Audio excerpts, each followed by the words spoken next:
bow your heads with me? Lord, we pray for governments in every part of the world. May leaders work to serve their people and provide opportunity for all. May they facilitate reconciliation and peace and find ways to end injustice, prejudice, and suffering.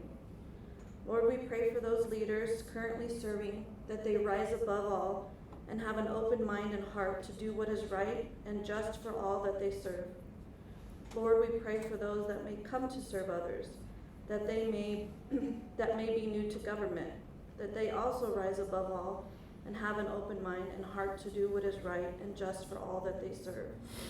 May both current and new leaders learn from each other, work with one another, bring each other up.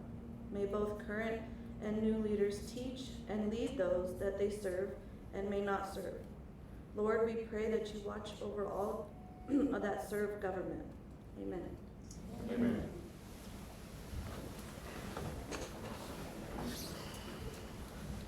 Good morning, everybody. We're going to go ahead and get started with public comment. I do have a couple of public comments that came in, so I'm going to start off by reading those.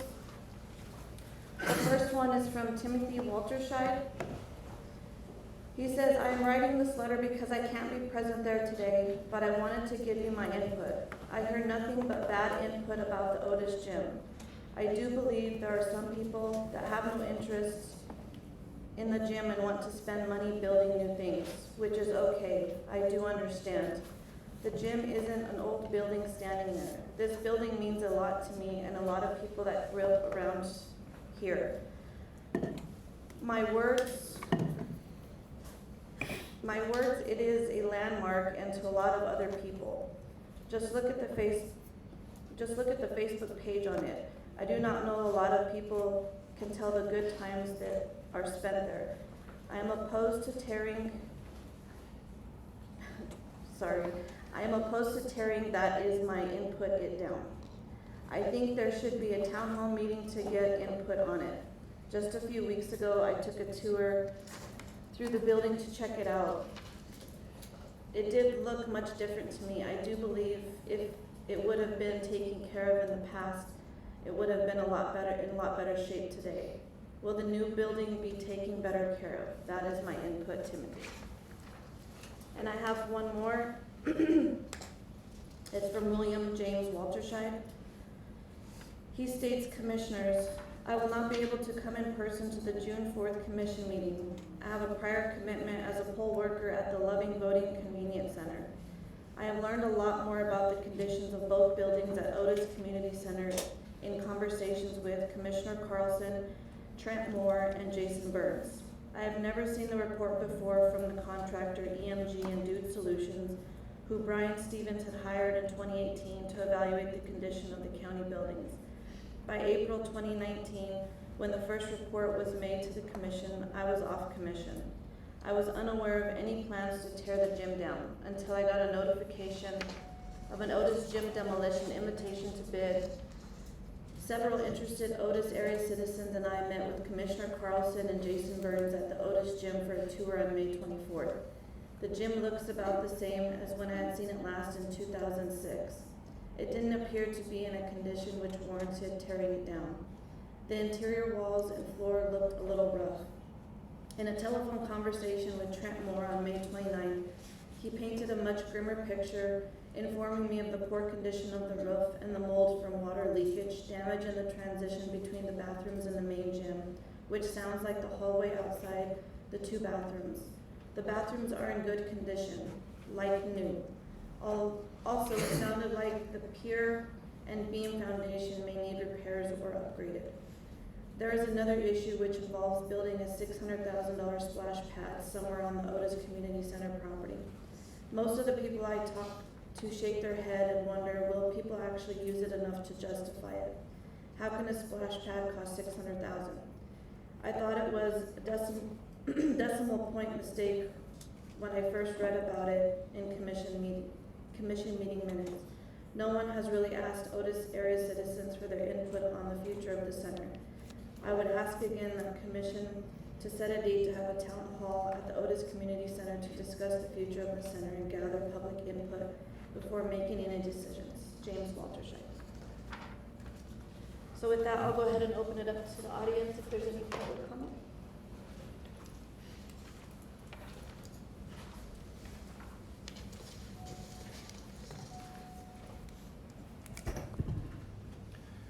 Good morning, Commissioners. Norbert Rempe, U.S. citizen and Eddy County resident. A few days ago, we commemorated our armed forces heroes who died in the line of duty. Together with our fallen law enforcement heroes being honored by the memorial in front of the Janelle Whitlock Municipal Complex, they defended our Constitution, our way of life, our safety, security, and our values. Both kinds of heroes were and remain highly visible, as they should. Few memorials honor defenseless victims of external aggression, crime, discrimination, or senseless slaughter. Some do, particularly in egregious cases such as slavery and the Holocaust. But very few commemorate the victims of the largest massacre in human history, the murder of children in the womb. Tiny victims of largely invisible homicide do not register high in public and published perception. Some jurisdictions swim against this stream of lethal neglect. They keep the murderous barbarians outside. Among their effective tools are binding resolutions that mandate compliance with laws that already prohibit the shipping of abortion tools, chemicals, and related paraphernalia. This Commission can and must use the same tools. Otherwise, our drugstores, pharmacies, and clinics may soon profit from human pesticides. Eddy County Commissioners who are perfectly able to act decisively to avoid and mitigate other dangers have no excuse to ignore the lethal threat of abortion to members of our community. An additional reason to act expeditiously is to shield local law officers from state laws that otherwise may obligate them to protect child murderers, and accomplices. Our county leaders must reorder their priorities to prevent future victims now. Continued inaction amounts to at least avoidable negligence. And one more comment, by the way. I know a lot of veterans. I have yet to meet a veteran who enlisted or fought to defend the right to murder babies in the womb.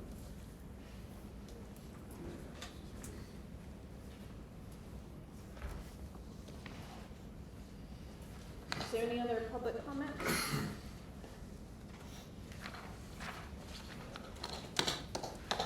Okay, seeing none, we will move into item 2 of our timed agenda.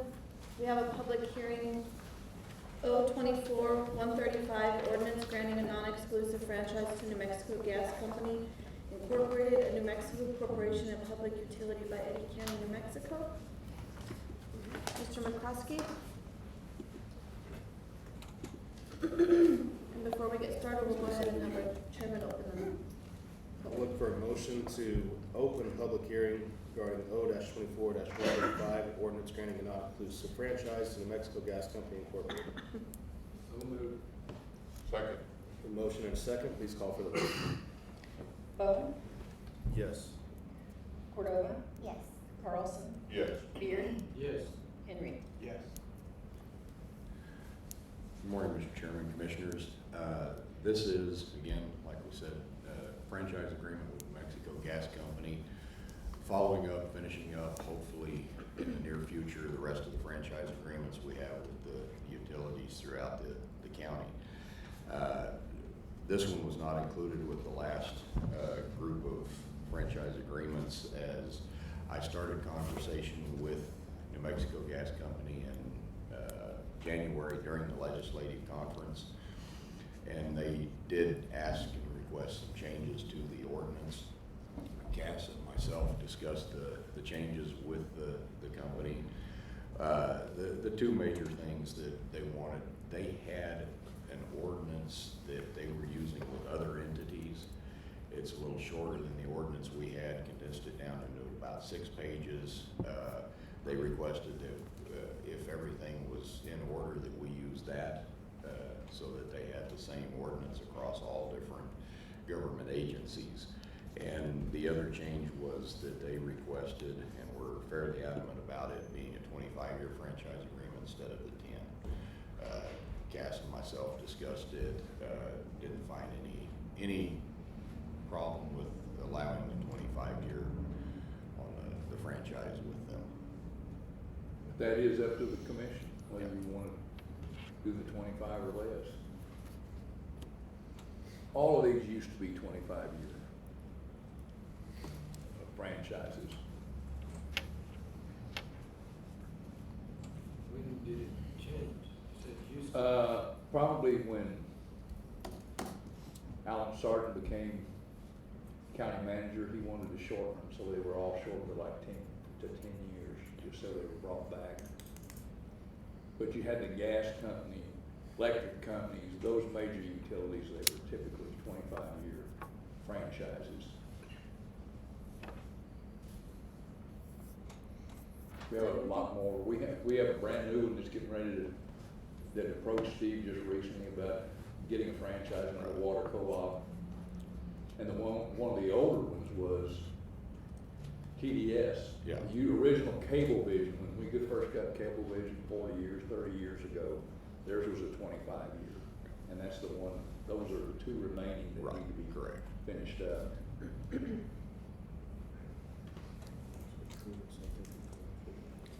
Next, we'll move into public comment. Is there any public comment on this ordinance? Seeing none, we'll go into county attorney comments and questions. As I said, it's up to the commission whether they go ahead and set this as a 25-year or not.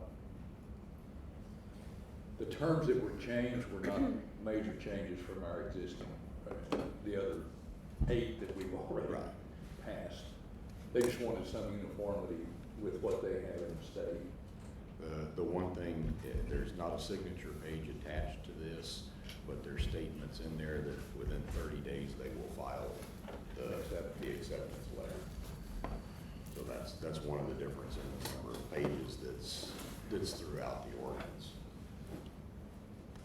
Mr. Chairman, Commissioners, if I can real quick, as we do these franchise agreements, they still comply with our permitting process that we go through, and it come through us and let us know where they're going. And New Mexico Gas has been particularly good about this. They've been real good to work with on wanting to put lines in the right of ways and working with us to get under roads and through roads. And we've helped them, so it's been something, and even with Excel, some of the other ones that we're doing, the franchise agreements are really even helping us with the permitting process that we're currently going through and identifying their utilities, so it does help us with that. Is the gas company, are they wanting a 25-year? Yes, Are we overseeing the fact, I know that one of the problems that I've seen in the past is, and a good example of it was up at by the high school, where there was some curb that was tore out. Did the one call, but it was supposed to be, I forget how deep it was 24 inches or something below grade. And actually, the gas line was just below the dirt line, and it ended up getting broken. And then that created a big problem for the contractors in our county and working in our county and stuff. Are we overseeing the fact that they're meeting the requirements of burying their gas lines? Because when the contractor, even though the contractor with that line was supposed to be 24 inches below grade, the contractor was held responsible for the breakage of that line. So, And that could create more than just a broken line. That could create a liability for a line blowing up or something like that, really hurting or killing somebody. And I just think that there needs to be some oversight, and whether that's in the agreement or whatever we do, we need to make sure that if it's required to be 24 inches or whatever that depth is, that it's being put there, because otherwise, we're not doing our part. So to answer your question, Commissioner, yes, sir, we are overseeing that. We have our right-of-way and permit technician in Public Works. that every application we receive, we have our standard set of county specs, and it's a 48-inch depth. We also review all of their boring permits that they put in to go onto roads, because we won't let them cut new asphalt roads unless it's at our expressed approval, and it's gonna be a road that we're gonna come in and repair soon. But yes, we do go and inspect all of the permits that are put in, not only just for our franchise agreement holders, but also anybody that's out in the oil field and industry operator, and we make sure that they're at depth, it's out of our right of way, it's in the right of way, it's out of the way. So yes, we do go inspect those, and not only just to make sure it's at proper depth, but our concern is also compaction as they come back up, to make sure that it doesn't end up with an inadvertent speed bump in the middle of the road, because they just go fill it up or don't compact it right, or the bore's not right. We do go inspect that with our right-of-way inspector. And like I kind of mentioned, the ordinances and the franchise agreements that we're doing, and Steve mentioned this, I'm sure, they still go through our process and our permitting. This is essentially to say we have our parallel policy right now that we charge industry people for running parallel on our right of way. This is to say that we're not gonna charge them that, we still charge them a permit fee, and we include it in our GIS system with all new lines that come up. And we're also keeping up with the renewals on all our permits that are on 25-year timelines as well, so. Okay. Is there any other commissioner comments or questions? I guess the only question I have kind of goes on with what Commissioner Beard, what was the reasoning for change, other than he just wanted to review them every 10 years? I mean, what's the significance in 25 to 10? I think where he came from, he said, well, these were usually 10 years or 15 years. And so that was his basis for changing. So they all of them were 10-year franchises. I believe that started in 2010, 11. Yeah, whenever Last renewal. Mr. Sargent came in, that's what he wanted to do, and that's what the commissioners did. I don't know that there's any specific reason other than the review process. We're one of the few counties that don't charge everybody that has a franchise. Other people say, why aren't you charging these people and making money off these franchises? But back in the day, because you didn't have Cablevision, you wanted them out here, you didn't have the PVT underground, those lines, well, it was a service to the public, so we didn't make them pay. The only one that pays the fee, I believe, is US Cable, TDS, and they've been paying that since the 80s, probably. And it's pretty minimal. And I think Roberta's even got letters about, hey, we can make you money if you let us get involved in these franchise process, make these people pay. That's not been anything that the commission's ever No, and wanted to do. I just talked to someone else, and that was a big thing for them, but they're getting services out to the To the rural areas. And I think that's. And that was the reason for most of the commissioners saying, let's don't make it hard, let's get them out here. Exactly. But we didn't have the oil field back then, in those days either. That's why it was hard to get them out there. Sure. They said, hey, you know, there's 6 farmhouses out there, you know. Okay. Any other comments, questions? All right, then I will look for a motion to approve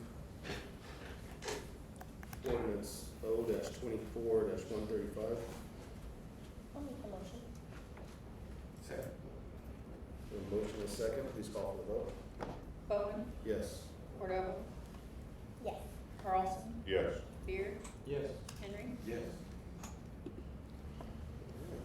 Okay. I'll look for a motion to adjourn public hearing O-24-135. Second. Motion is second, please call for the vote. Bowen, Yes. Cordova, Yes. Carlson, Yes. Beard, Yes. Henry. Yes. Thank you, commissioners. Next, we have RFP 2405, employment-related, I'm sorry, RFP 2405R, employment-related physical services and drug testing. First, I am going to introduce Tanya Lopez. She is our new procurement administrator, so going forward, this will be her agenda requests. RFP 2405-R, employment-related physical services and drug testing, was solicited on May 12th, 2024. The county received 3 submissions from New Era Physical Therapy, Lesher Health Clinic, and Test First Drug and Alcohol Testing. 2 of those bids were deemed responsive, meeting all mandatory specifications. Based on this, the staff and evaluators are recommending award to be made to New Era and Lesher Health Clinic. Questions? Look for a motion to approve RFP 24-05-R as presented. So moved. Second. Motion and a second. Please call for the vote. Bowen, Yes. Cordova, Yes.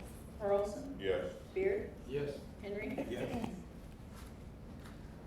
Next, moving to our trailing agenda, we have our revenue report for April 2024. Ms. Brianna?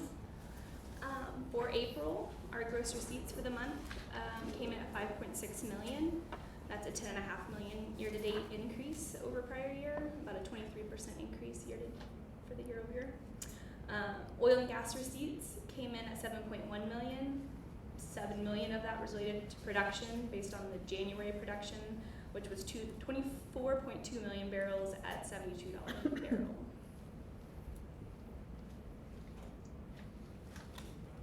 Questions, comments?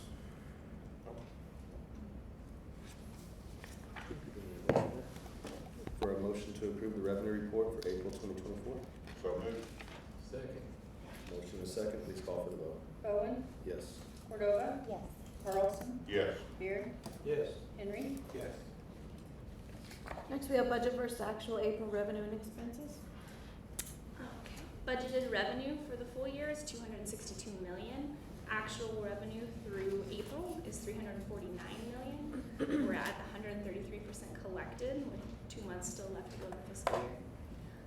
Budgeted expenses are 295 million for the year. Actual expenses year to date through April are 198 million. We're at 67% spent. Yeah, and then general fund revenue, just looking at general fund alone, we're 159% collected on revenue and 62% spent on expenses.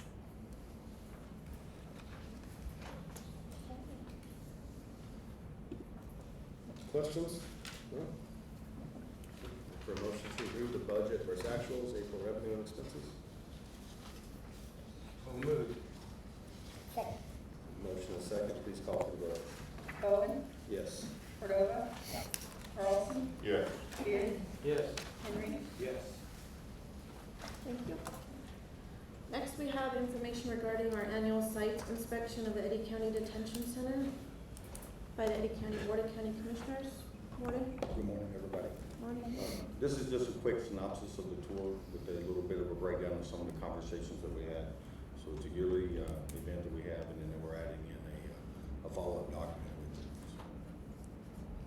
Commissioners, really the only reason for this change, you guys have always done the annual site inspection every single year, but nothing has ever come back to the board for approval. And in state statute, it says we have to approve something, so we're gonna put together this report for y'all to approve, and it's just a synopsis, like you said, of what was looked at and discussed at the annual site visit. And then look for a motion to approve the information regarding annual site inspection of the Eddy County Detention Center as presented. I'll make that motion. A motion and a second. Please call for the vote. Bowen, Yes. Cordova, Abstain. Carlson, Abstain. Beard, Yes. Henry. Yes. Thank you. Thank you, Warden. Next, we have set meeting to approve canvass of primary election 2024. Good morning, Commissioners. We have to have a special commission meeting to certify the canvass results of the election today.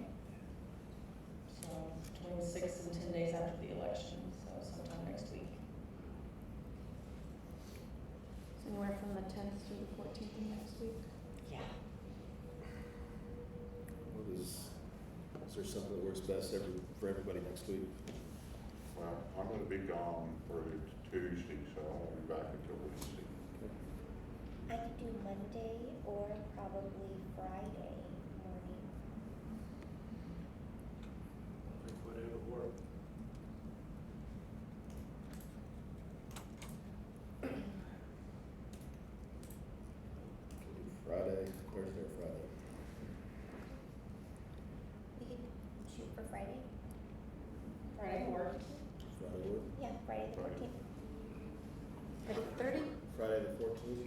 8:30.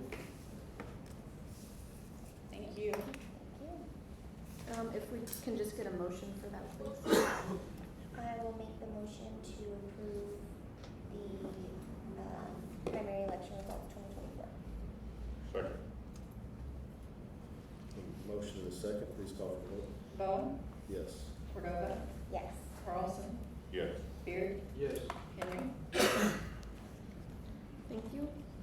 Next, we have Otis Gym project presentation and discussion. Mr. Burns?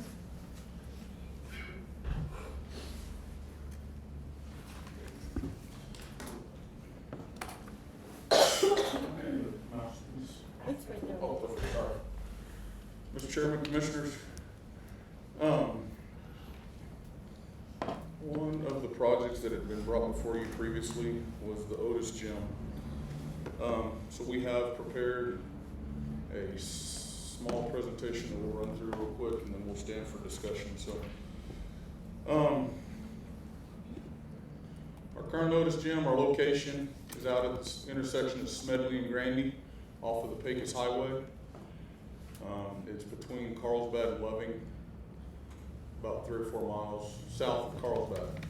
The current condition of our gym is we have confirmed asbestos in the gym. We have confirmed lead-based paint in the gym. We have observed mold in the restrooms. We have had an assessment done of the roof. The roof is at a point of failure. A replacement roof is going to be $500,000 off the top. Our electrical HVAC is not up to code. We're going to have severe water damage throughout the gym as a result of the roof that's in a failure condition. Whereas the structure of the building is sound as per the facilities report, the floor under the gym is not sound as it is a wood pier and beam system that was put in when it was built, and that is not sound, with several cracks and conditions that are not sound under the gym floor. It was determined in 2019 to be in an unusable condition and was decommissioned by the commission with the vote in May of 2019.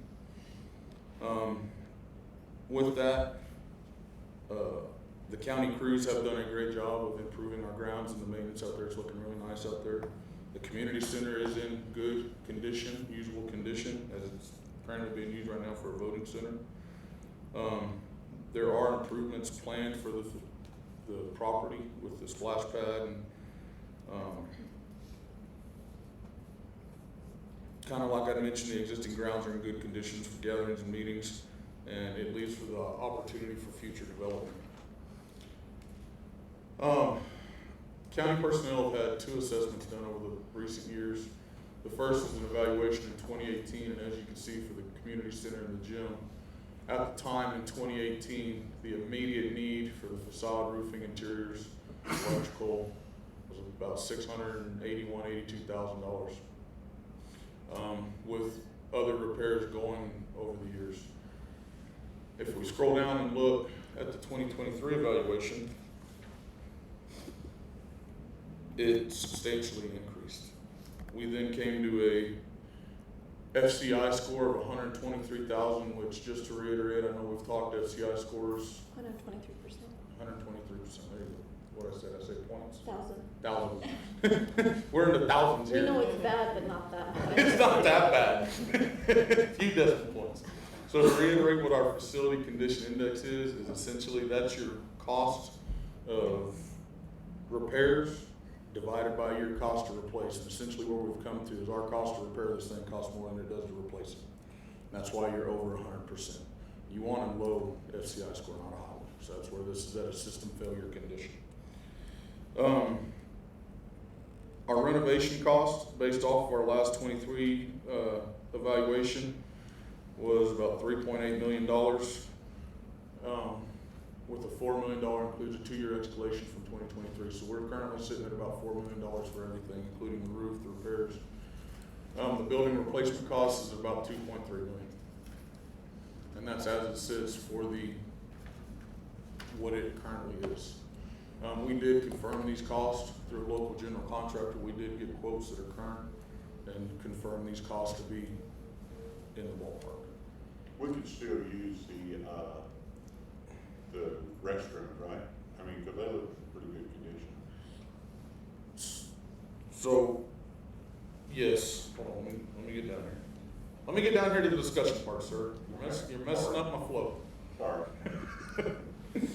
This is just a presentation of the 23 assessment. It goes through and it details more what it is and where the costs come from to come up with the $3.8 million. So here's our options. And there's probably more options, but these are the ones we're here to present to you this morning. We've got an option one of a complete demo construct new. We'd award the current abatement and demo we have, design construct new facility. It would be an additional logistics maintenance. Contractor estimates $3 million. Total would be about 3.2. Now, I will say with that replacement, it is not gonna be the Otis gym that sits there today. It's not gonna be the brick and mortar. It's not gonna be the old gym. It's gonna be improved construction methods. It's gonna be a metal building with a gym in it. So it's not gonna be the Otis gym of what it is today with the concave roof and the way it sits. Option two is our renovate existing. Abatement's $84,000, structural issues, additional code issues, constructability concerns, new roof off the top's $500,000. Contractor estimates $4 million in total. We're gonna be looking at about $4.5 million to repair it as it sits. Our demo only option is we remove the gym from the property. It resolves any liability that might be out there with the structural issues, the asbestos issues, any of the concerns that we brought up earlier. It eliminates our ongoing maintenance. We have a $200,000 bid right now that we can award and get them going. And it was decommissioned in 2019. Option four is, we leave the existing. We keep it locked up, it's unusable, it's decommissioned. For the sentimental and historical factors, we can leave it on the property, and it gives us the option to sell the property as it is. And that was previously done back in 2020, 2019, and it fell through right at the last hour. So those are the four options that we've brought to you to present today. The key points on this in closing, and then we'll get into questions and discussion, is the assessment in 18 with the renovation cost of $682,000. BOC voted to decommission this facility in 21 or 2019. If we decide to do something else, this is going to require a vote to reverse the prior commission's decision to decommission this. The updated facilities assessment 23 at a renovation cost of $3.7 million with a 2-year escalation. I mean, you see how much from 2018 to 2023 this has gone. Partially because the facilities sit there a little longer, but mostly because of inflation. This is how much things are getting more expensive by every month. So we are exponentially getting more expensive the longer we wait on some of these deals. Updated facility assessment 23, new building cost $3.2 million. With that, if we decide, if the commission's pleasure is to build a new facility, we're getting to the point with some of these facilities that we're using, we're gonna have to bring on some additional county personnel to manage and operate these things. So with that, we'll stand for discussion and direction.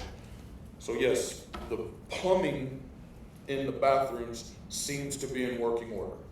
With that, what the abatement would be to bring those up with the mold and some of those other things.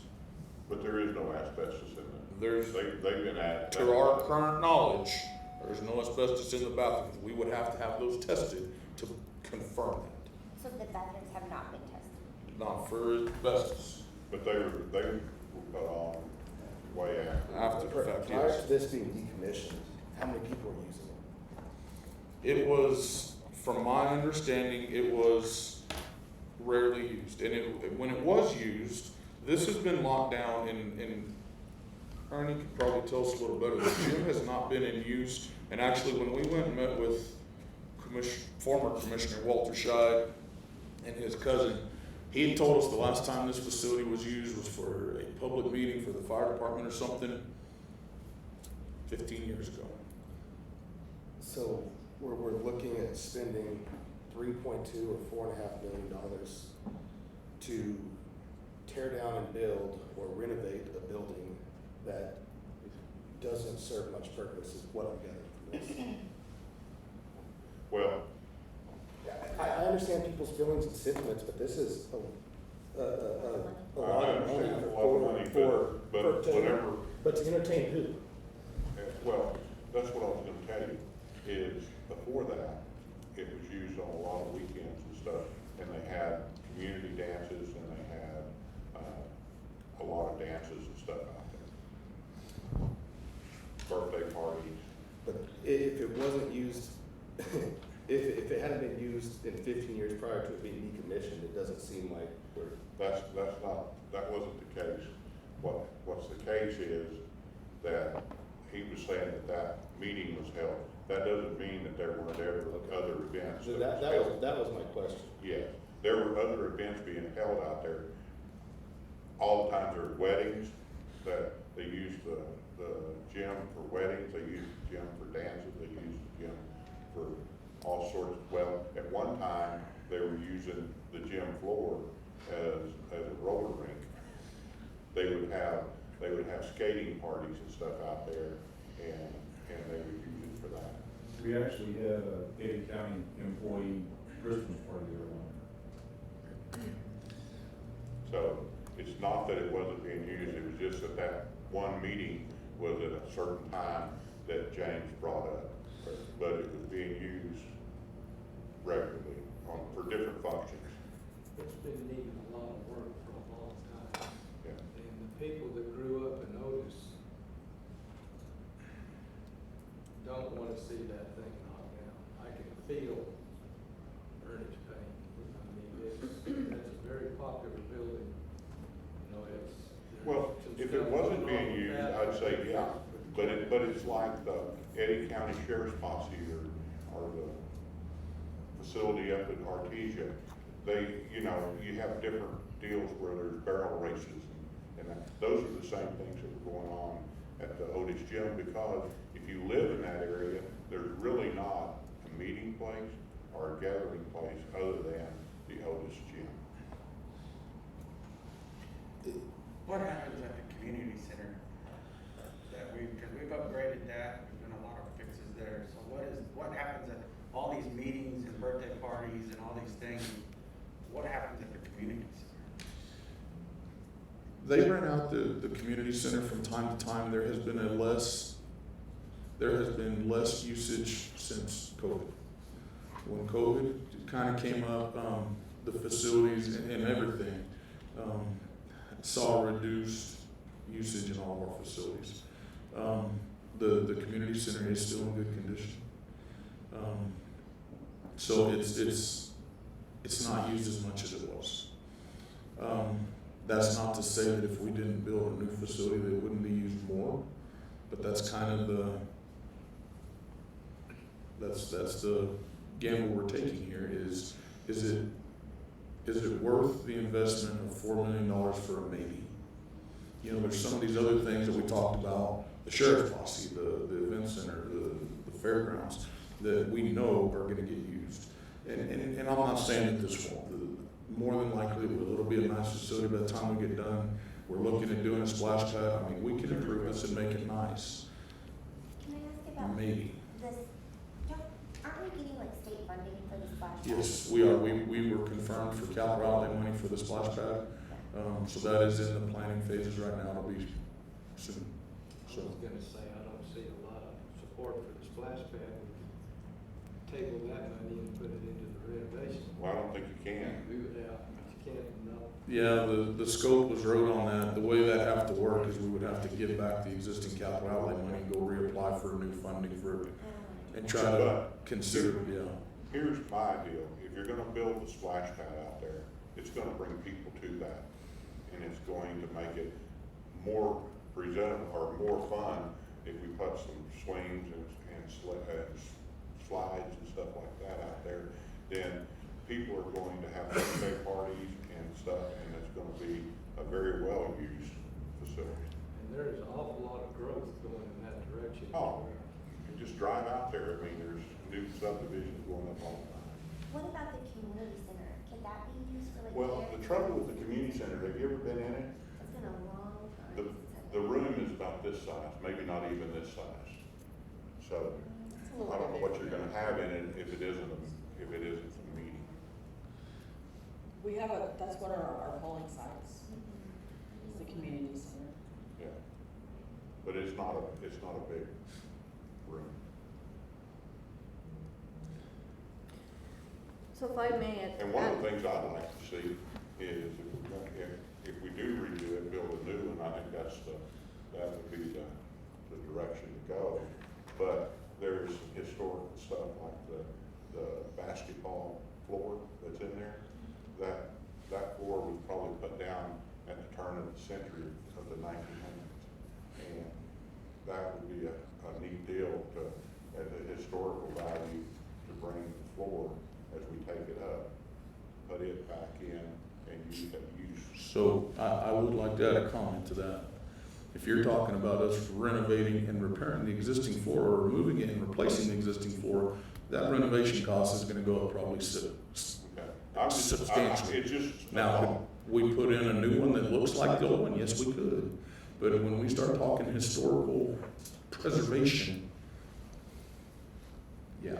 Well, it might be one of the things that the historical value might have some money attached to it.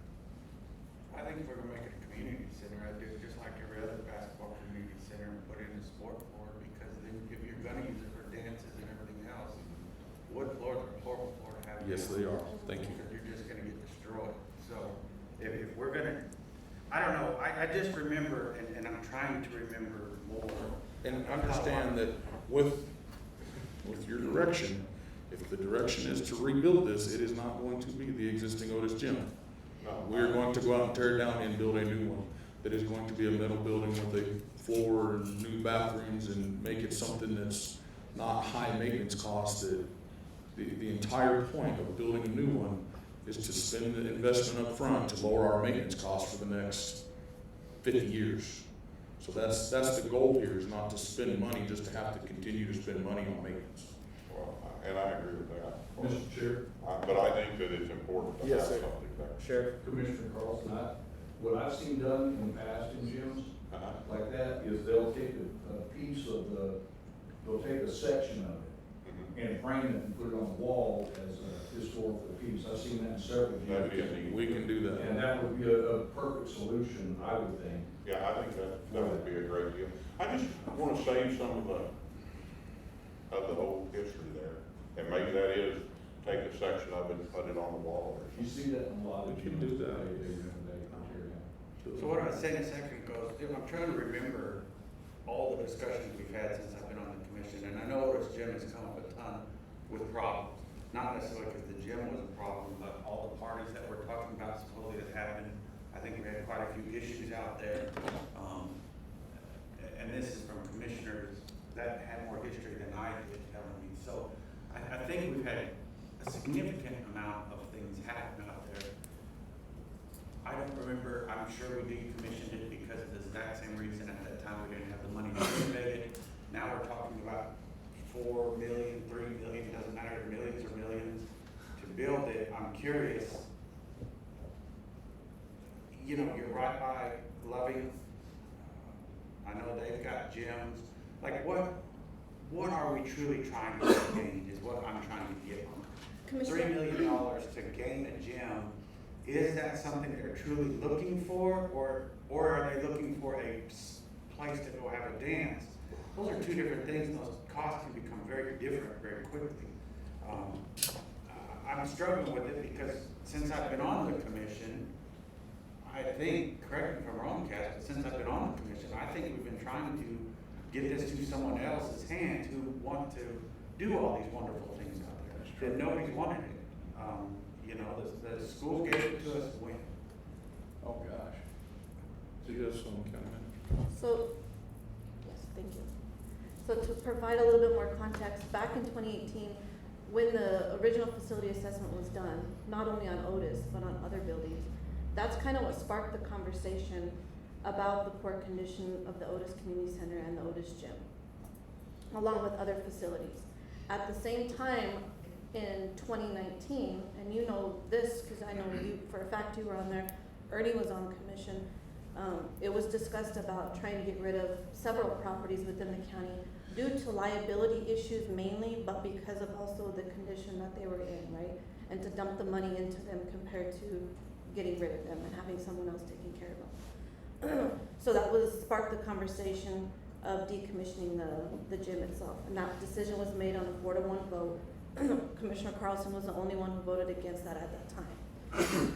Well, then fast forward a little bit more, because the decision was made, we decommissioned it, and then it was move forward and try to get rid of some of these properties. Otis Community Center Gym was one of those properties. Well, administration had changed, we had some issues trying to get rid of them because a lot of these properties had a lot of weird things going with them. And then it kind of turned into, well, maybe we should try to do a little bit just to kind of keep it going, because still at the time, community center was a voting center. And even though we were trying to get rid of it, then the roof collapsed in and it fell. So even though we didn't want to put money into it, then we dumped money into the roof, and then Trent and his team had spent some money to actually fix it up, to do the paint and stuff like that, to get it up and running again.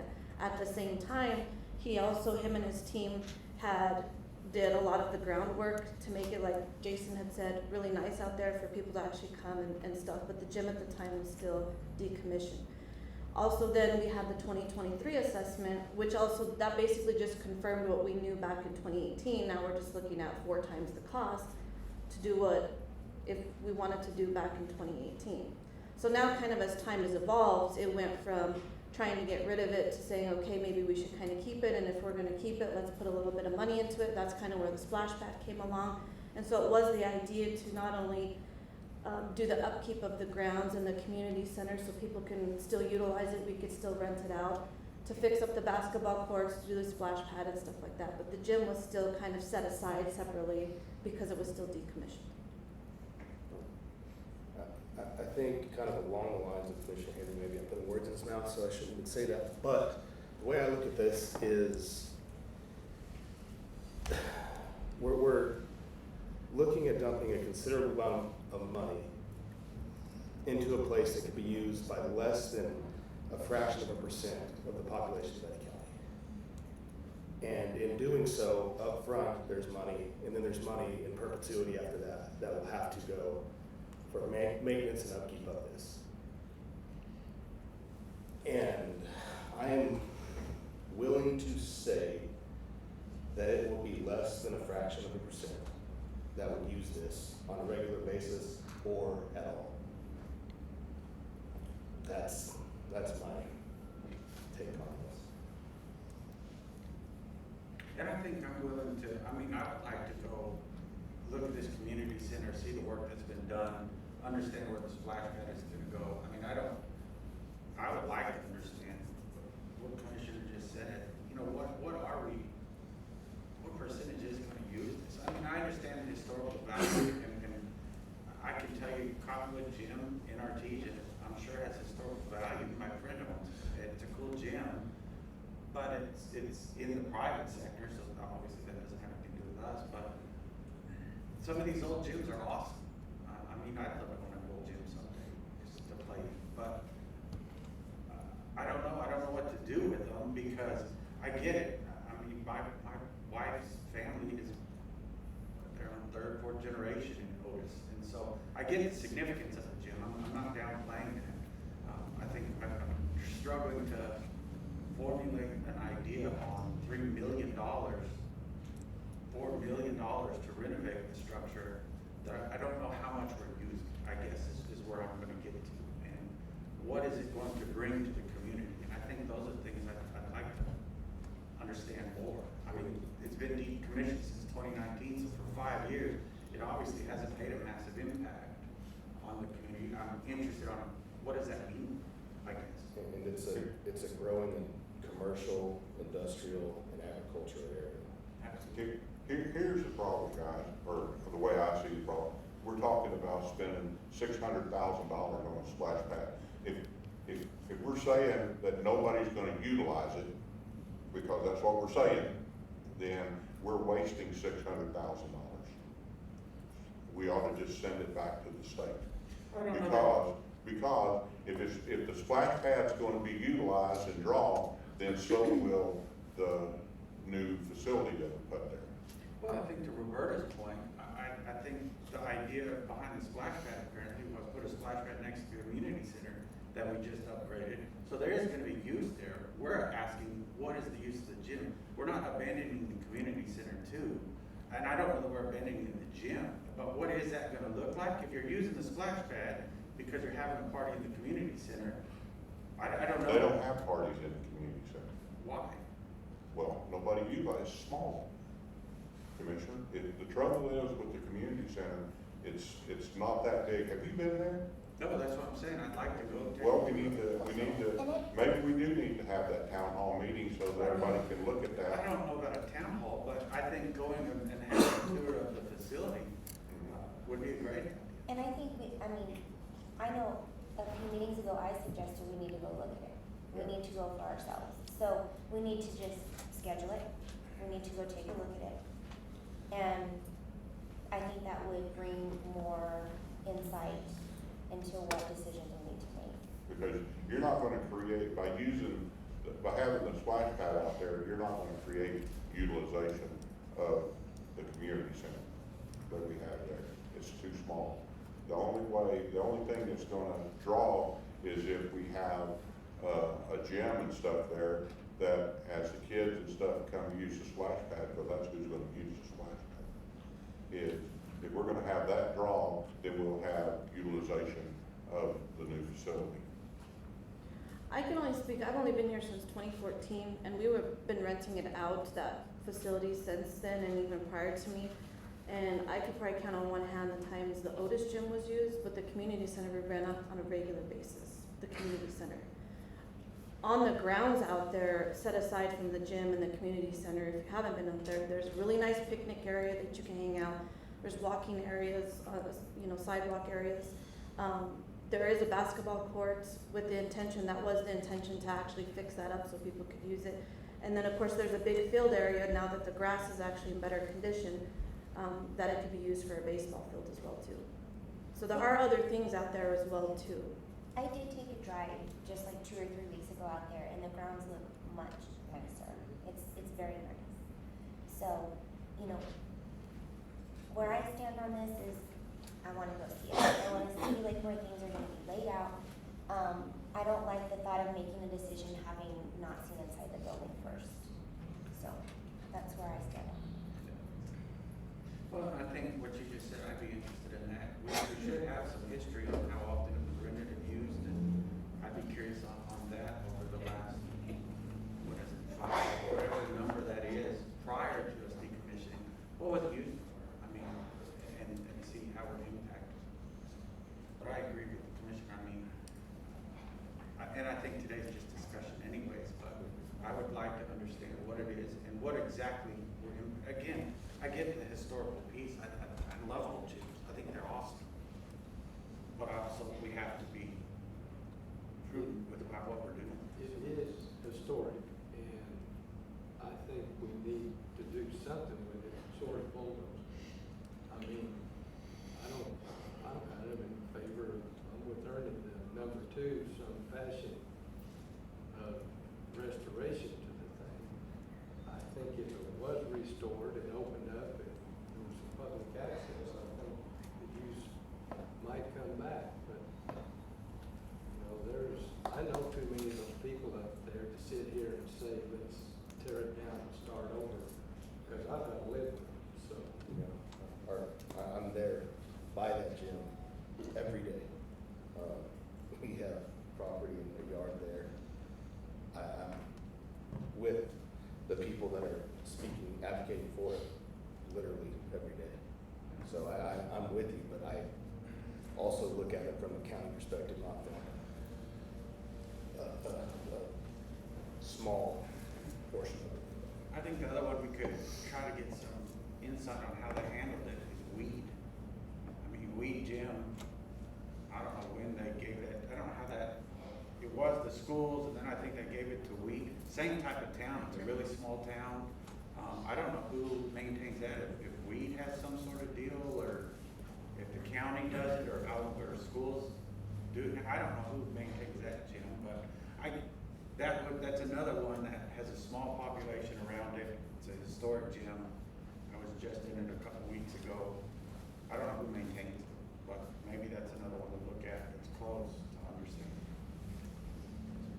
I think what it sounds like though is that we all need to take the time to go out there and look at it, have some more information presented to us about the use of it prior, when it was rented out, use, why it was rented out, the events that it was used to rent it out, and some numbers on the gym and the community center. And then we can tour and see the work.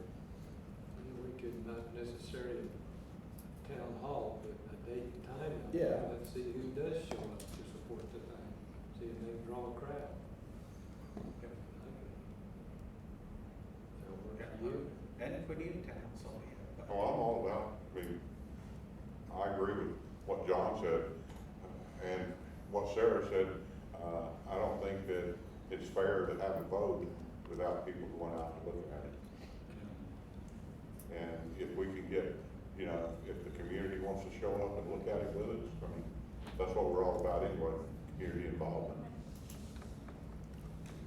If you're gonna do that as a group, it's gotta be advertised, but you're not gonna make decisions, you're not gonna talk to the public and start discussing among yourselves. That's not what that's meant for.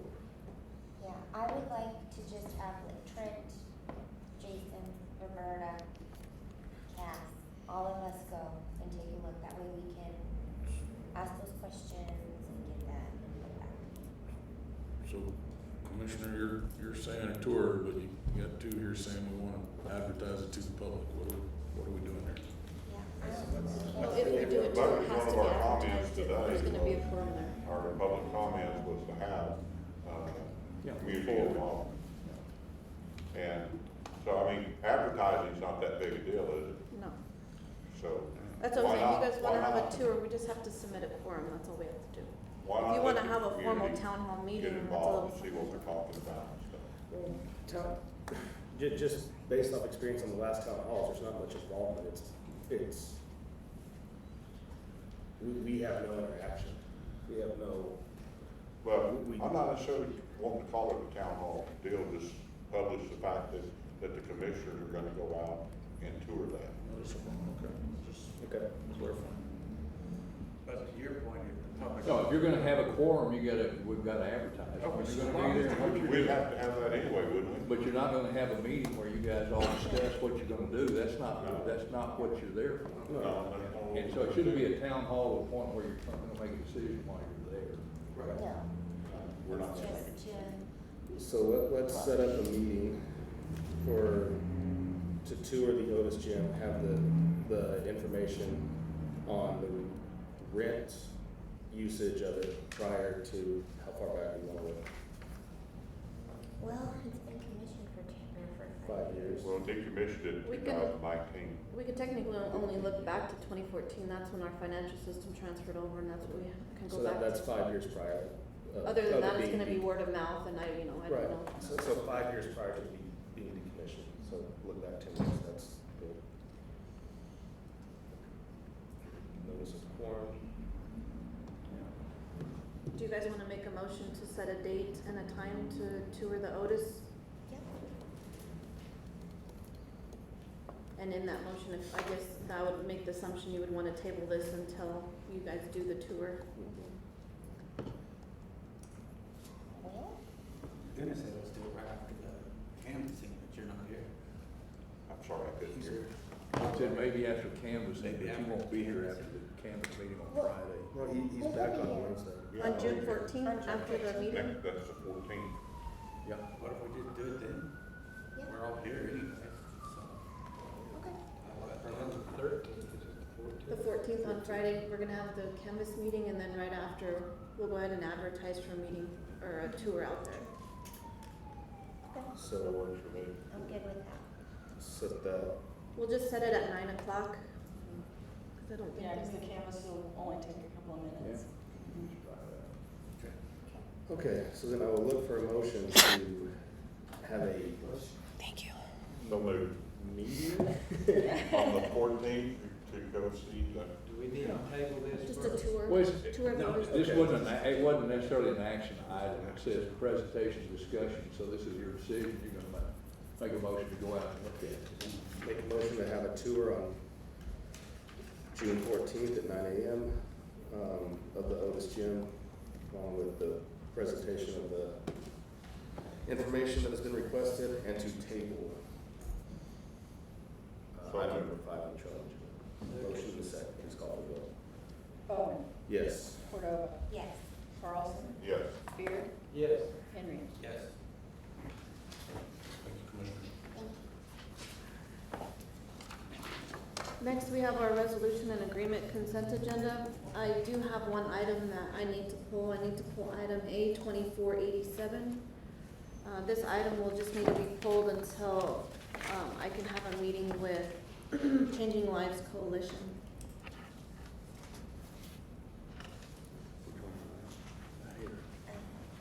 Changing Lives Coalition, 87.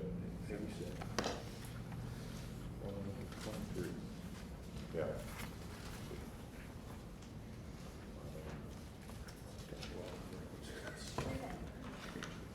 Does anybody else have anything that they'd like to have further discussion on our pool?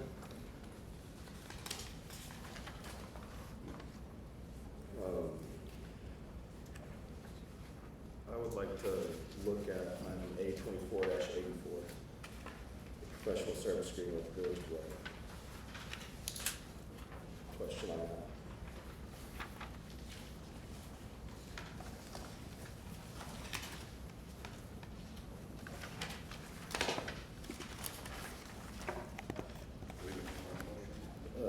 Outside of that, I'll look for a motion to approve resolution and agreement consent agenda with the exception of A 2484 and A 2487. I'll make that motion. Second. Motion is second, please call for the vote. Bowman, Yes. Cordova, Yes. Carlson, Yes. Beard, Yes. Henry. Yes.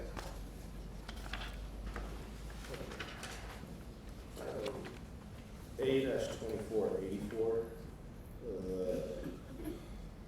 professional service agreement with Village of Loving. Sheriff, would you like to provide some information on the police service available? Yes, sir. I'm happy to. Good morning. This has been an issue in the past. I think Cass is aware of it, where there was some misinterpretation of this, that law enforcement took this as basically permission to conduct law enforcement activities outside the village limits without my commission, without the sheriff's commission. And that's actually having a commission from the sheriff is actually the only way of municipal law enforcement. Or if by statute they can be requested by the sheriff's office to come and assist. But that was something that this has come up actually in litigation where it's been a problem. So the wording concerns me is all, because it has been misinterpreted. I think because from discussions with Cass and back when Al Davis was here, the main thought for this, the main impetus behind this was that the sheriff's office was agreeing to provide law enforcement services to the village of Loving when they needed it. Not necessarily vice versa. And not that we don't need them, I mean, we ask the village of Loving Police Department to help on a regular basis, but it can be misconstrued is the only reason. Am I stating that correctly? That's correct. So that was the question I had about it.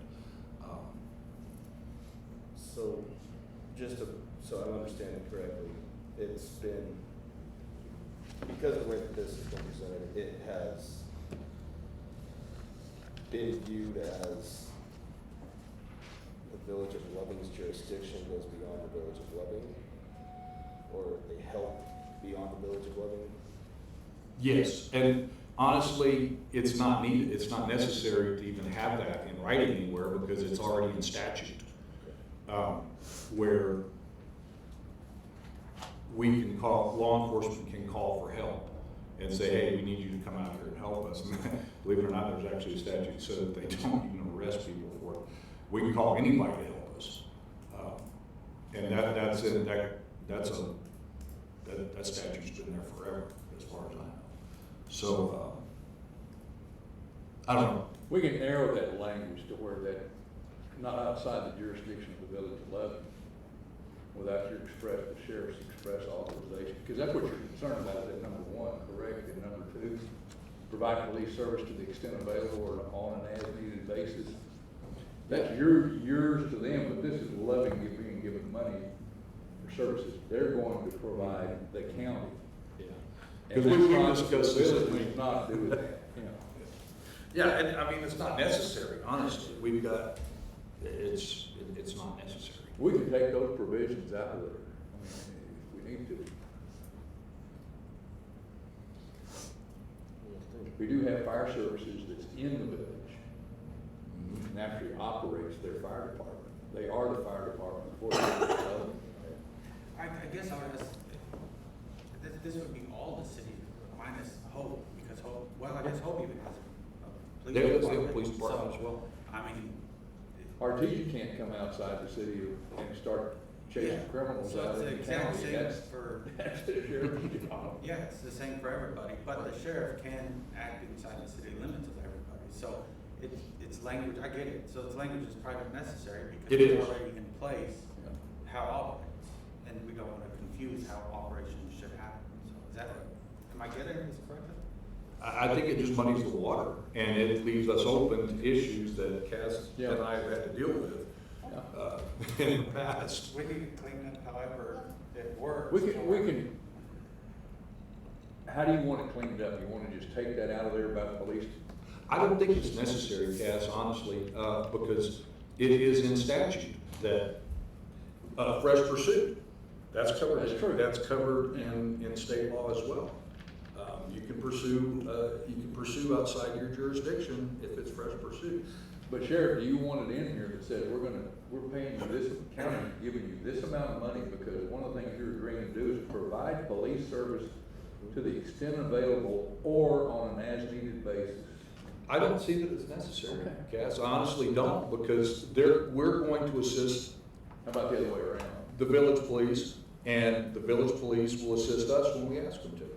And I mean, it's a symbiotic relationship. It's not a slight to anybody. It's just, It's one incident that caused a lot of. it's one thing that caused a lot of problems, and I would hate to see that muddy the waters again. That's That's what all. I was gonna ask if something happened, or Yeah. that this. It's still ongoing. Yes, unfortunately. But if you're comfortable with the language as it is, then Commissioner Bowen, if you don't have a problem, we can approve this agreement the way it is. I don't care, honestly, because I know what the statute says, and I know what the intent of the statute is. I was asked to talk about it, so I'm here to talk about it. When you say it's not necessary to have this language, is what you're saying? No, it's not, necessary? because Or it's not necessary? we're gonna help them and they're gonna help us no matter what. The state statute says we do. So That's the bottom line. what you just said, do we eliminate? I'm saying you can take that out, since it is, in essence, in law. Yeah. It's already covered. It's redundant. And so it doesn't muddy the water, because what these agreements are saying, Village of Loving, we're gonna give you this much money for the fiscal year and here's what you're giving us in exchange. We don't need to put that in there. Right. And the same with Artesia. I mean, we know that Artesia PD and E ECSO works together. There's never a question of that. Yeah. Well, I'm saying the fire department, everyone else, I mean, just as long as everybody understands that's listening, this already happens. Sure. There is nothing towards anybody then. Chief Grab, So, Jared, do you guys have any? The fire department's covered by a separate agreement. They pay, the village pays us for fire services, so we would be completely separate from this agreement. so if we delete these, or just leave it out like you're talking about, what happens with the money? I mean, does the money go away? or- No, because there's other things that's. Yeah. But if we can leave that, I don't see a problem leaving that in there unless. You're the attorney, sir, and you know whether it's gonna be an issue or not. I don't, I know that it came into contention at one time. My next question would be, if we change language or alter language for the Village of Loving, we probably need to do the similar same for Artesia, Carlsbad, and Hope. Because they all have similar They language all in have the there. same language. Not That's what same, I'm but they have saying. We're similar gonna do it language. one week. Well, I think you leave it The the one way we it got is. deleted. Agreed, homes is different. Yeah, I was gonna say, it's not the same language, but it's similar. Similar There's- language. Yes. I don't see a problem leaving it in there. I thought the sheriff probably had problems with it. And if you don't, then I'd prefer to just leave that language in there, because they are gonna provide, you do provide service in Loving also, NRT, in the city, of course, in the villages. Of course, and you're just saying, hey, you guys, we don't get there, you're gonna still provide those services within the village limits and those kind of things. So if we can leave that in there, let's leave it in there. Let's look for a motion to approve resolution A, or agreement A-24-84 as presented. So moved. Second. Motion and second, please call for the vote. Bowen, Yes. Cordova, Yes. Carlson, Yes. Beard, Yes. Henry. Yes. Thank you. Next, we'll move into travel request consent agenda.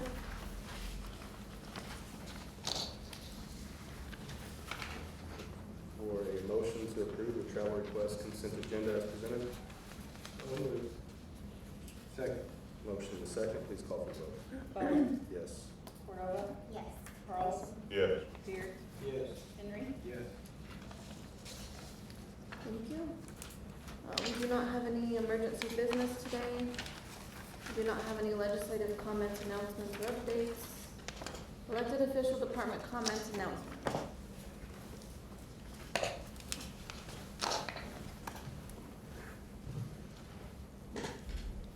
Mr. Chairman, Commissioners, just a few quick updates this morning.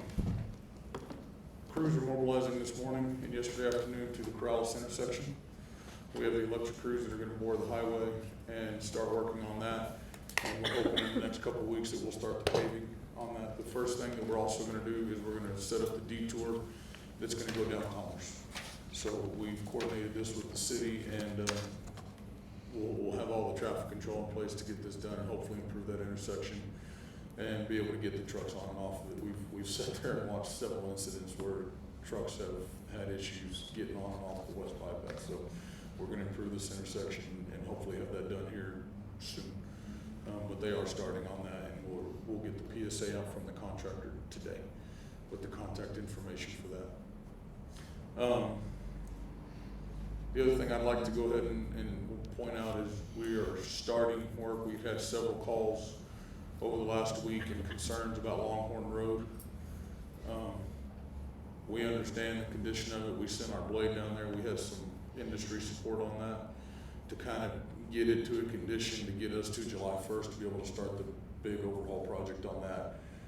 That we're gonna haul in a lot of material. We're gonna chip that road and probably micro it and put a cape seal on it and really get that road for where the industry use is down there. It's gonna be quite a challenge with the traffic that's on it, but we're gonna do our best to keep everybody moving down it during construction.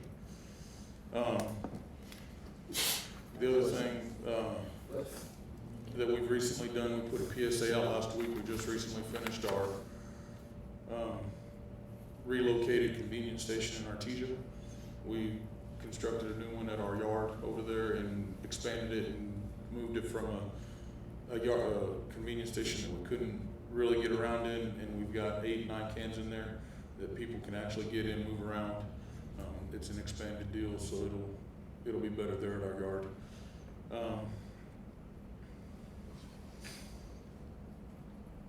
It is the intent, I will bring you more detailed on all of our projects, updates with some schedules and on the complex and some of those things at the next meeting. And we'll kind of go over that with your direction, just so that you can see the schedule, kind of how we're moving. We have got the PO road for the civil at the complex, and we're moving forward on that, so we'll bring you the updates on those as we walk through them. So, I got a question for you. almost got out. It's pretty easy, or I hope it is. You know, they're taking the sewer line down Oak Cavern Highway, Yes, the sir. city is. And they have the access to my area blocked off. I mean, is there any way that we could work with the city to make sure that they give us access to that area? All of Chapman, you know, they've got that intersection blocked off now. So from what I understand on that project is they're putting in an improved sewer line to service all of the new apartments that are on Chapman. So they've come up Old Cavern, they're at the intersection now, and they're about to transition from Old Cavern to Chapman. They're gonna open Old Cavern back up, they're gonna go and repave and micro Old Cavern, and then start down Chapman. Well, that's what I was hoping maybe they would have something open off of Oak Cavern, like Elgin or something that goes all the way through to Thompson. It's Road. difficult with what they're doing and the depth of that sewer line, and then having to repave it. It's to maintain access there with the depth of the sewer line, and that's gonna be the same problem they have going down Chapman. They just don't have enough room to maintain access and have all their equipment in there. It's the same problem we had when they were on Cherry Lane. There's just really no good way to have all the equipment in there working and then maintain traffic going around. And really, in all honesty, to get them in and out of there as quick as they can, it's best just to shut the road, get them in there, let them do their work, and pay it back, and get them out of there. Yeah, well, you know, what we have, we have all those subdivisions that are now built up that we were talking about earlier off of, you know, Martin Farms and all of those. And that there's no good way access. I mean, what really highlighted it was yesterday where traffic was, you know, wasn't totally marked, and the traffic would go down to Old Cavern and then have to turn around and go back. And then it really, as you know, that intersection in Chapman and 62-180 is terrible anyway, and it was really crazy. I understand, and that's kind of why the expedite their inconvenience of being in the area would probably be instead of trying to slow them down and work with all the traffic, because just imagine if we're trying to put traffic down next to them and how that's gonna slow them down while they're putting in a sewer line. And that's not my project, I'm just if Jason was running this project, that would be the deal, but we will talk to them and talk to the city and see if there's something we can do. I'd appreciate that. Yes, sir. I'll make a comment on the transfer station, just so everyone else. Some folks aren't terribly excited due to location. It's right across from a fairly nice neighborhood in Eddy County, but they considered Artesia. I know their big concerns are smell, obviously trash. I think, you know, I went and looked at it.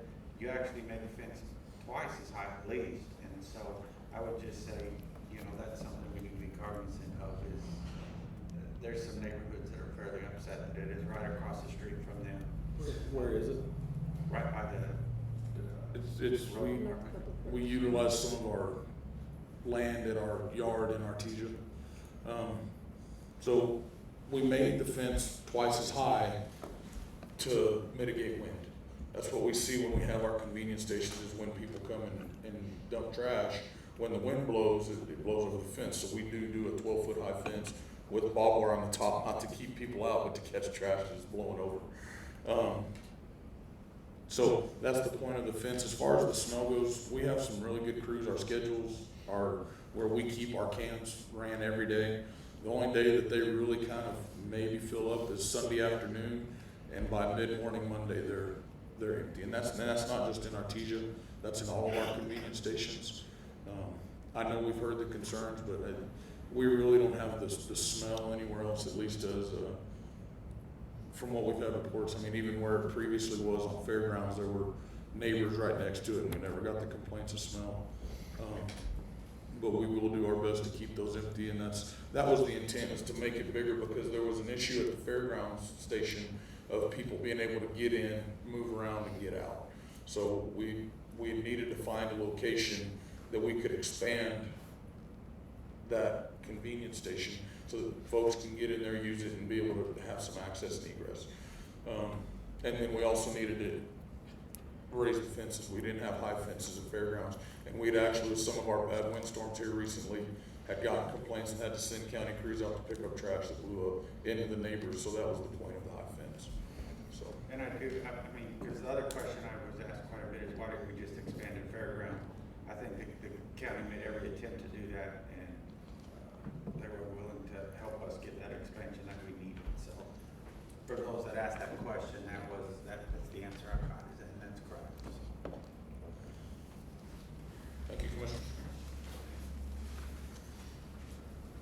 Any other elected officials? I just want to remind everybody that today is election day. There is some contested local races that are very important for our county.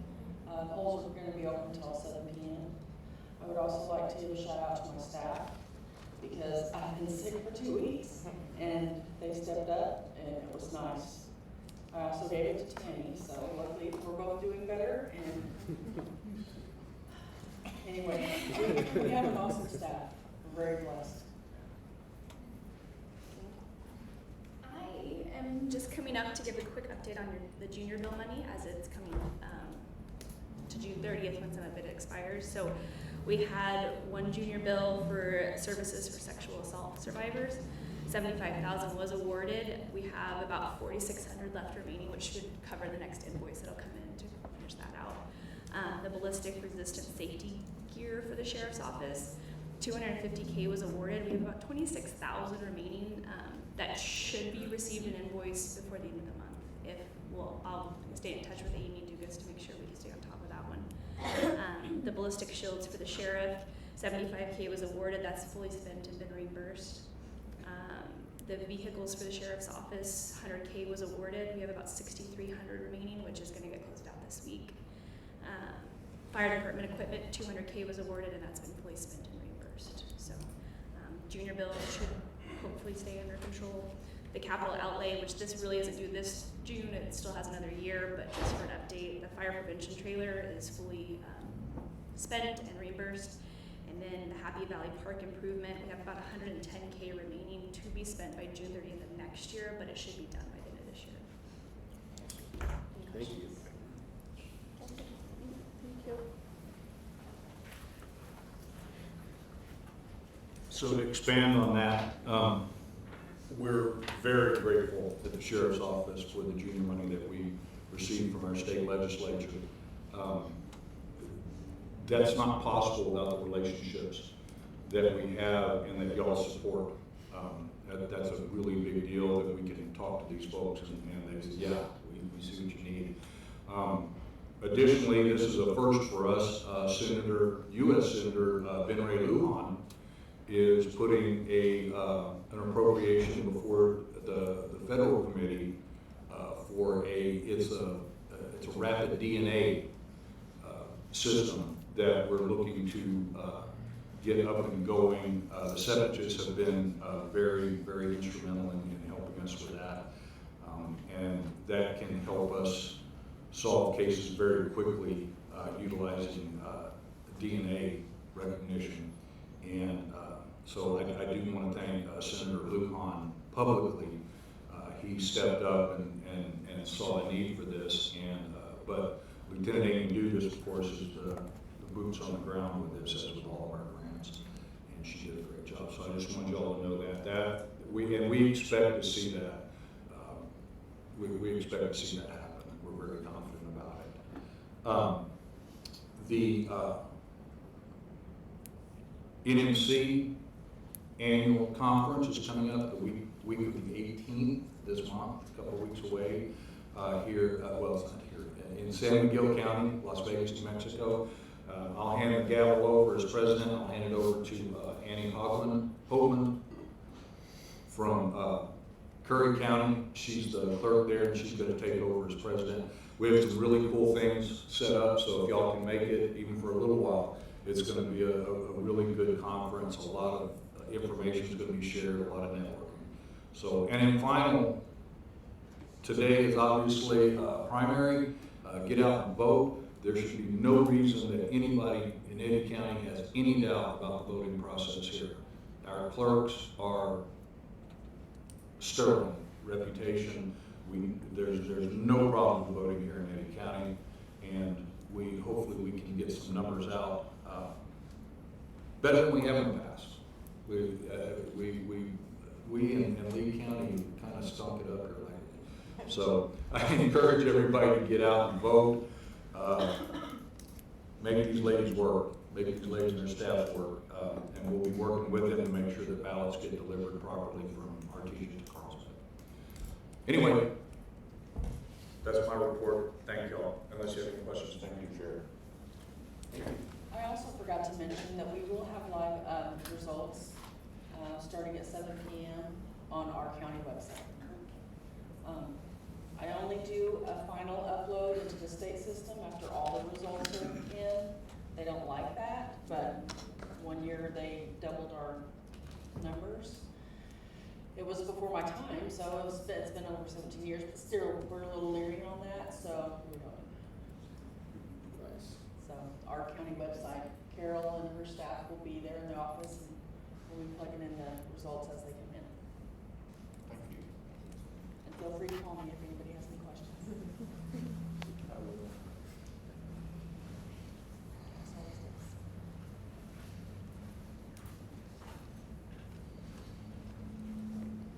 Good morning, Mr. Chairman, Commissioners. So for the detours, if you go down Elgin, I think it'll go all the way through. If not, South Pat Garrett to Pima, you can pop out on Old Cavern.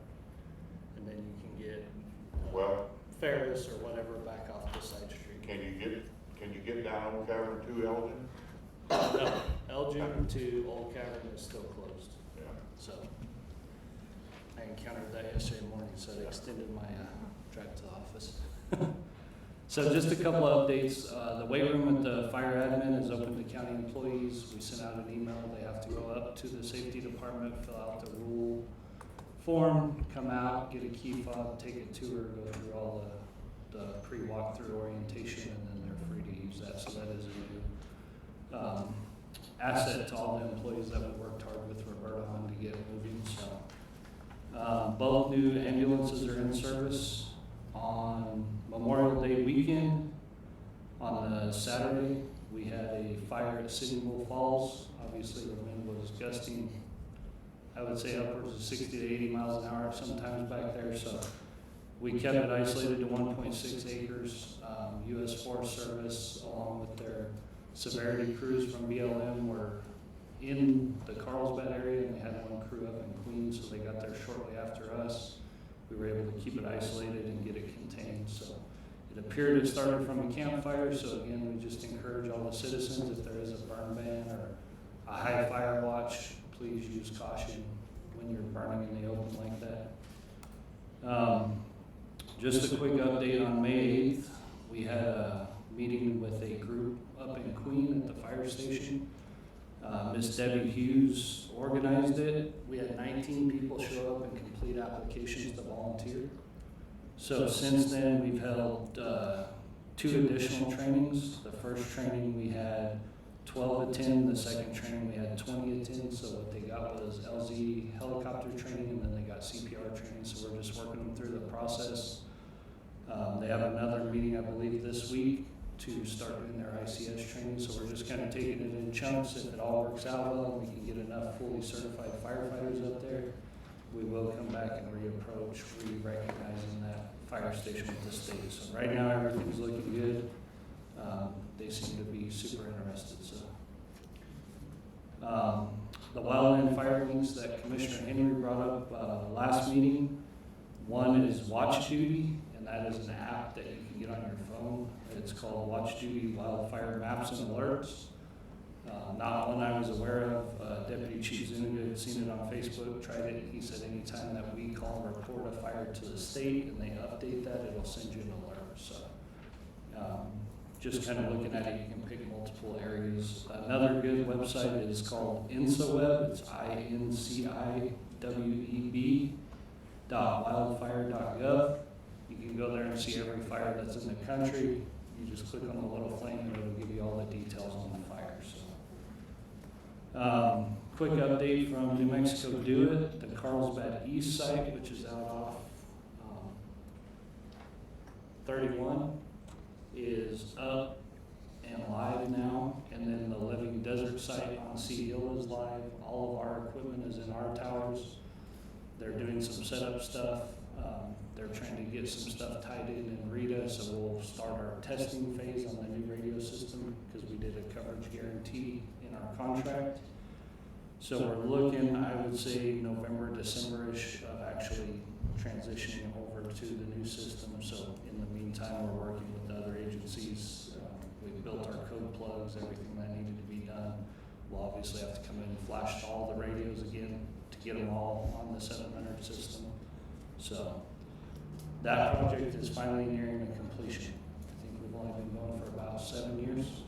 We might have it done before you leave. So, the only other thing I wanted to bring up, just because this was a concern to me, I reached out with Joy from NMC, but the firefighter and EMS recruitment grant. So that was supposed to cover 100% the first year of a salary of an entry-level firefighter. The next year was supposed to be 50%, third year 25%. Unfortunately, they didn't send out all the invites if you signed up for the DFA meeting, so I missed it. However, I had heard that they capped it at $65,000. So contacted Joy, she did verify that. So just to give you an example for our employees with benefits and everything, the grant would be covering roughly 54.17% year one, and the county would be covering 45.83%. Year two, the county would be covering 70.8%, and the grant would be covering 29.2%. And then year three, the county would be covering 86.4%, and the grant would only be covering 13.6%. So I know we aren't the only department that's going to be affected by this, and the whole purpose of the grant was to be able to start getting some supplemental career people across the state. But I mean, we pay competitively, and there's other departments that are super close to what we pay. So I know that'll push them above the threshold. So how that cap was created, I'm not really sure how DFA came up with that, but that is just new information that they just released. So obviously we're not going to put in for anything like that, but that is a concern to me that it's not a true 150-25 like it was intended to help municipalities or county governments save some funds to continue that project. So I did send it to Joy, and I CC'd about 20 to 25 other fire chiefs for them to put their input. So I think the biggest issue was just when they went into it, they didn't really have that how we're going to pay plan. So DFA grabbed it, capped at 65,000, and like I said, I think that's based. They told me at $15 an hour. Does that sound about right? Yeah. With benefits, so it's I see that. What was it? $28 million just sitting there. Yeah. Basically We'll going work on to waste in that, 3 years. So just something I wanted to bring up to everybody so that they're aware that happens. That's all I have. Any questions, comments? Okay, thank you all. Thank you. Thank you, Chief. Anybody else?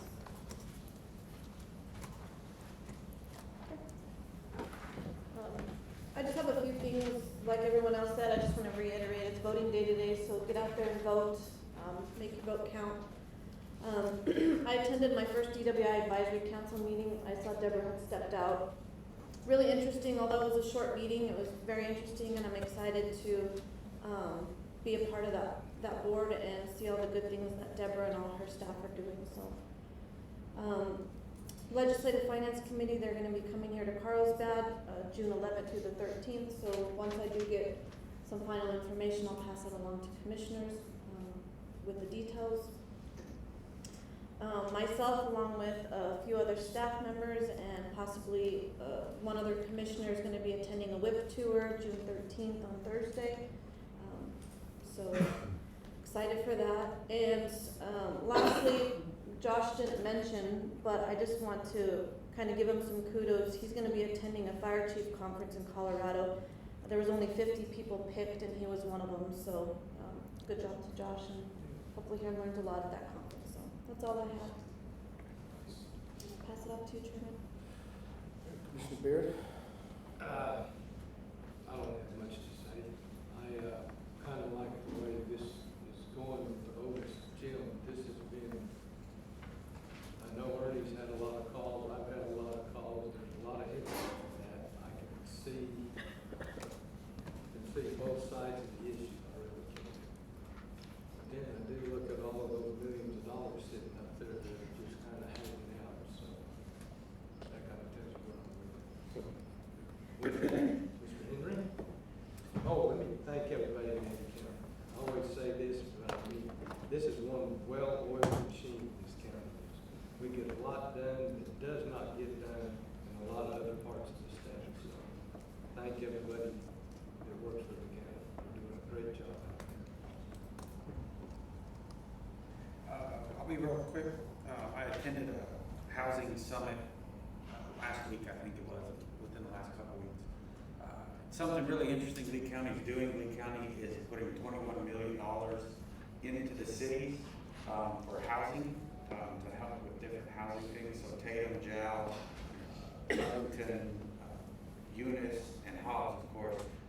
They had quite a few slides to show what each city was going to try to, or going to get, and how they were going to apply that to help them increase their housing.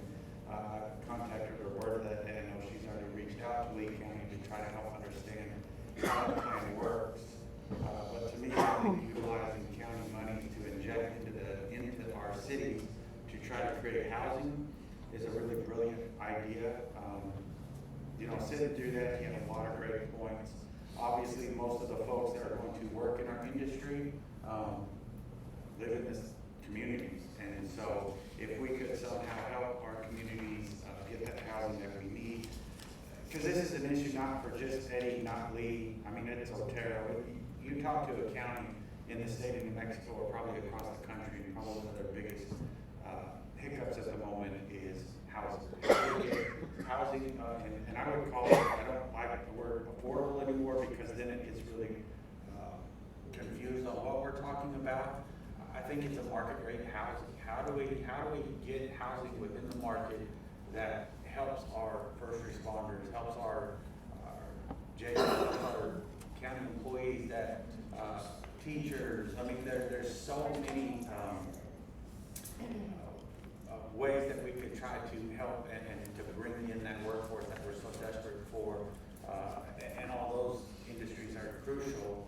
But then you even take it to the next one, our restaurants, our hotels, which if they are fully staffed, all of a sudden our industries are doing better because they have places to stay and places to eat. So it's all one big, they all have to complement each other very well.